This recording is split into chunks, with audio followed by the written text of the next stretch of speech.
मित्रों, मनुष्य की जिंदगी में जन्म के बाद सबसे बड़ा सत्य है मृत्यु।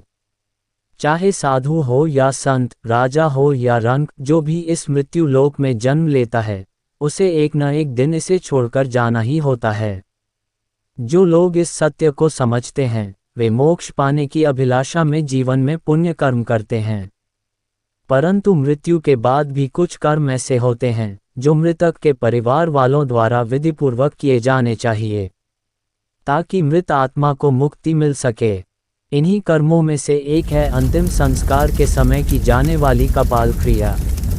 इस क्रिया में चिता में जल रहे शव के सिर पर 3 बार डंडा मारा जाता है। लेकिन क्या आप जानते हैं कि ऐसा क्यों किया जाता है? चिता में शव के सिर पर डंडा मारने का धार्मिक महत्व हमारे ग्रंथों में क्या बताया गया है? अगर नहीं जानते तो इस वीडियो को पूरा देखिए।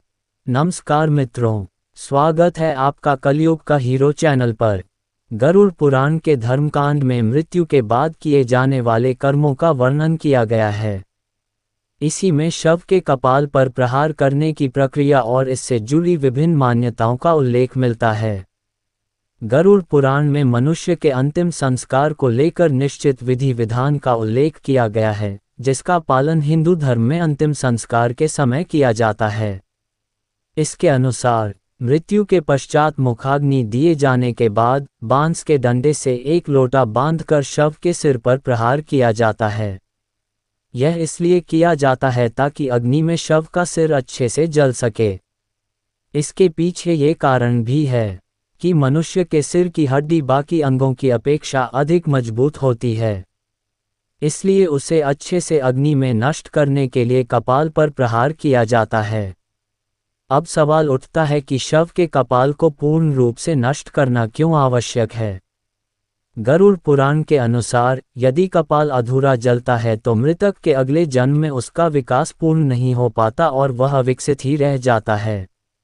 एक मान्यता ये भी है कि अगर कपाल क्रिया न की जाए तो मृत आत्मा को पूर्ण स्वतंत्रता नहीं मिलती और उसके नए जीवन के मार्ग में बाधा उत्पन्न हो जाती है। इसीलिए परिवार के लोग अंतिम संस्कार की इस प्रक्रिया को कभी नहीं छोड़ते।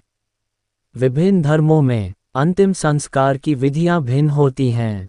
जैसे कि इस्लाम धर्म में शव को जलाया नहीं जाता बल्कि दफनाया जाता है। हिंदू धर्म में मृतक के शव को जलाने का प्रचलन है और इसमें महिलाओं और बच्चों के अंतिम संस्कार को लेकर भी भिन्न मान्यताएं हैं।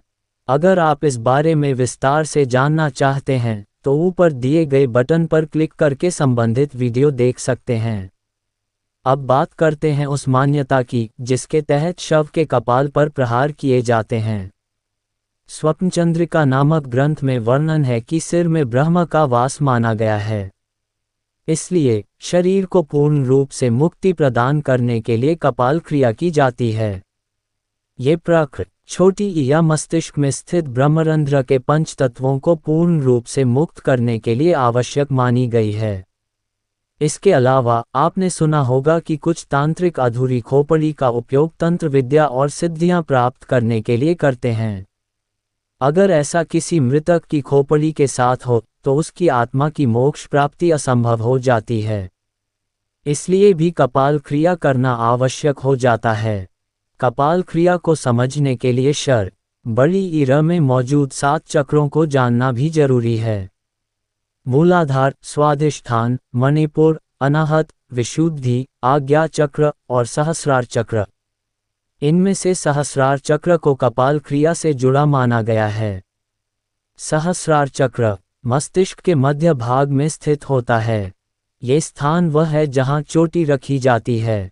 यदि व्यक्ति धर्म का पालन करते हुए यहां तक पहुंच गया है तो वह आनंदमय शरीर में स्थित हो जाता है। ऐसे व्यक्ति को संसार, संन्यास और सिद्धियों से कोई मतलब नहीं रहता। सहस्रार चक्र को जागृत करने के लिए निरंतर ध्यान की आवश्यकता होती है।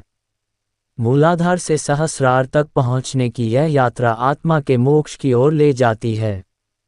धार्मिक मान्यताओं के अनुसार मृत्यु के समय आत्मा शरीर से उसी चक्र से निकलती है जिससे हमारा जीवन प्रभावित रहा हो।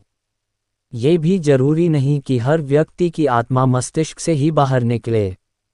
लेकिन अगर मृत्यु के समय मस्तिष्क स्वतः फट जाए तो ये संकेत है कि वह व्यक्ति मोक्ष प्राप्त करेगा।